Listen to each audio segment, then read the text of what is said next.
எல்லோருக்கும் வணக்கம் நேயர்களே. ரொம்பவே முக்கியமான ஒரு விஷயத்தை பற்றி தெரிந்து கொள்ள போகிறோம். சற்று முன் பார்த்தீங்கன்னா நம்முடைய ராதிகா அவர்களுக்கு ஒரு மிக பெருமளவுக்கு துயரமான விஷயம் நேர்ந்திருக்குது. இது மிக பெருமளவுக்கு பரபரப்பை தமிழகம் முழுக்கவே இப்போ ஏற்படுத்தி இருக்குது.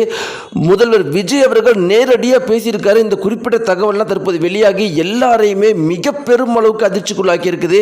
ராதிகா அவர்களுக்கு என்ன நடந்துச்சு அப்படிங்கிற அதிர்ச்சியான விஷயத்தை பற்றி நம்ம தெரிந்து கொள்ள போகிறோம். வாங்க வீடியோக்குள்ள போகலாம். சேனலுக்கு புதிதாக சப்ஸ்கிரைப் பண்ணிட்டுங்க. நேயர்களே, 2 வாரத்திற்கு முன்னாடி பார்த்தீங்கன்னா பாரதி ராஜா அவர்கள் இறந்து போயிட்டாரு.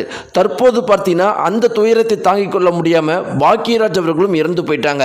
இதில் ரொம்ப முக்கியமான விஷயம் பார்த்தீங்கன்னா பாரதி ராஜா அவர்களுடைய இறுதி சடங்கு அப்போ அங்கே முழுக்க இருந்தது நம்முடைய ராதிகா அவர்கள் தான். இத்தனைக்கும் பார்த்தீங்கன்னா பாரதி ராஜா அவர்களுடைய மருமகளும் பாரதி ராஜா அவங்களுடைய மனைவியும் அடிச்சுக்கிட்டு சொத்துக்காக அந்த இடத்துல சண்டை போட்டாங்க.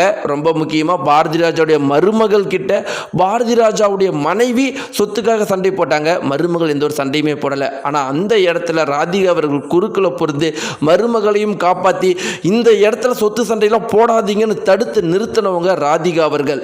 இன்னொரு முக்கியமான விஷயம் என்ன அப்படின்னு பார்த்தீங்கன்னா, பாரதி ராஜா அவர்கள் 1 வருஷமாக உடல்நிலை சரியில்லாமல் மருத்துவமனையில் இருந்தாங்க. 1 வருஷத்துக்கு முன்னாடி அவருடைய மகன் எப்போ இறந்து போனாரோ அப்போ இருந்து அந்த மனுஷனுடைய மனசு சுத்தமாக விட்டுட்டாரு. 1 வருஷமாக மருத்துவமனையில் இருந்தாது. அந்த மருத்துவமனையில் இருக்கும்போது அவரை பார்த்துக்கிட்டது 2 பேர் தான். ஒன்று பாரதி ராஜாவுடைய மருமகள், 2வது பாரதி ராஜாவால் தமிழ் இண்டஸ்ட்ரியில் நிறைய பேர் உருவானாங்க. அதில் ஒருவரான ராதிகா அவர்கள். இவங்க 2 பேரும் தான். ராதிகாவும் பாரதி ராஜாவுடைய மருமகள் தான். பாரதி ராஜாவுடைய கடைசி காலகட்டத்தில் மருத்துவமனையில் அவ்வளோ அனுபவம் பார்த்துட்டாங்க. அதனால தான் ராதிகா அவர்கள் இறுதி சடங்கில் பாரதி ராஜாவுடைய மருமகள் கிட்ட நிறைய பேர், ரொம்ப முக்கியமாக பாரதி ராஜாவுடைய மனைவியும் மகளுமே சொத்துக்காக சண்டை போட்டதை தாங்கிக் கொள்ள முடியாமல் மருமகளுக்காக சப்போர்ட் பண்ணி அவ்வளோ தூரம் சண்டை போட்டு கடைசி வரைக்கும் பாரதி ராஜா கூடயே இருந்தாங்க. ஆனால் அவங்க இறந்து போனதை பாரதி ராஜா இறந்து போனதை ராதிகாவால் தாங்கிக் கொள்ள முடியல. 2 வாரமாக மிக பெருமளவுக்கு மன அழுத்தத்தோடு இருந்திருக்காங்க. உடனடியாக பார்த்தா பாக்கியராஜ் அவர்கள் இன்னைக்கு 2 நாளைக்கு முன்னாடி இறந்து போயிருக்காரு. பாக்கியராஜும் ராதிகா அவர்களும் அந்த அளவுக்கு நல்ல நண்பர்களாம். அதாவது பாரதி ராஜாவால் பல பேர் நம்முடைய தமிழ் இண்டஸ்ட்ரியில் நுழைஞ்சிருக்கிறாங்க. அதில் முக்கியமான நபர்கள்னா பாக்கியராஜும் ராதிகாவுமா அந்த அளவுக்கு நல்ல தோழர்களாம். பாக்கியராஜுடைய மரண செய்தியை ராதிகாவால் தாங்கிக் கொள்ளவே முடியலையா.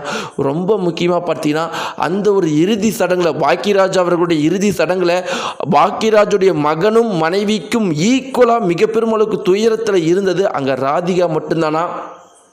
இப்படி தொடர்ந்து தன்னுடைய வாழ்க்கை கூட முக்கியமாக பயணித்த இருவரும் தன்னுடைய வாழ்க்கையில் இவ்வளோ தூரம் தான் உயர்ந்து இருக்கிறதுக்கு காரணமான பாரதி ராஜாவும் பாக்கியராஜும் அடுத்தடுத்து இறந்ததுனால அதை ராதிகா அவர்களால் தாங்கிக் கொள்ளவே முடியலையா.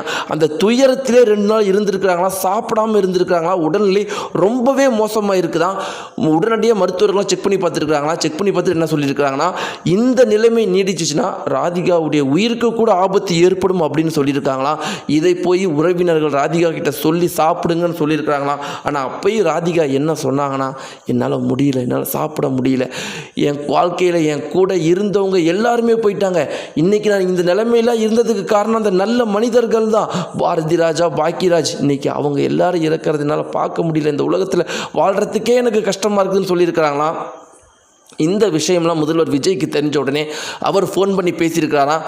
முதல்ல சாப்பிடுங்க, நீங்கள் நல்லா ஹெல்த்தாக இருங்க, நீங்கள் இந்த நம்முடைய சமூகத்தில் நாளைக்கு நல்லா கொண்டு வரத்துக்கு நீங்களும் ரொம்பவே முக்கியமான ஆளுங்க அப்படின்னு சொன்னதுக்கு ராதிகா அவர்கள் என்ன சொல்லியிருக்கிறாங்கன்னா, பாரதி ராஜா ஆகட்டும் பாக்கியராஜ் ஆகட்டும் எல்லாருமே உன்னுடைய ஆட்சியை பார்க்கணுன்னு அந்த அளவுக்கு ஆசையாக இருந்தாங்க. இன்றைக்கி இருவருமே இல்லை, அது என்னால் தாங்கிக் கொள்ளவே முடியலன்னு சொன்னதுக்கு முதல்வர் விஜய் அவர்கள், அவங்களுக்காக நீங்கள் பாருங்கள், நல்லாட்சியை தமிழகம் நல்ல ஒரு நிலைமைக்கு போகிறது நீங்கள் இருந்து பாருங்கள், நீங்கள் ஆரோக்கியமாக இருக்கணும்னு சொன்னது பிறகு தான் ராதிகா அவர்கள் உணவு இருந்தினாங்களாம். இந்த ஒரு குறிப்பிட்ட விஷயம் மிக பெரும் அளவுக்கு வைரலாக போயிட்டுருக்கு. இறக்கிற தருவாயில் ராதிகா அவர்களை நம்முடைய முதல்வர் விஜய் அவர்கள் காப்பாற்றி இதை பற்றின உங்களுடைய கருத்துக்களும் சமூக வலைத்தளங்களில் இதை பற்றி பல பேர் நெகிழ்ச்சிகரமாக பேசிகிட்டு இருக்காங்க. நீங்களும் உங்களுடைய கருத்துக்கள் கம்பல்சரி தெரிவிங்க. நன்றி.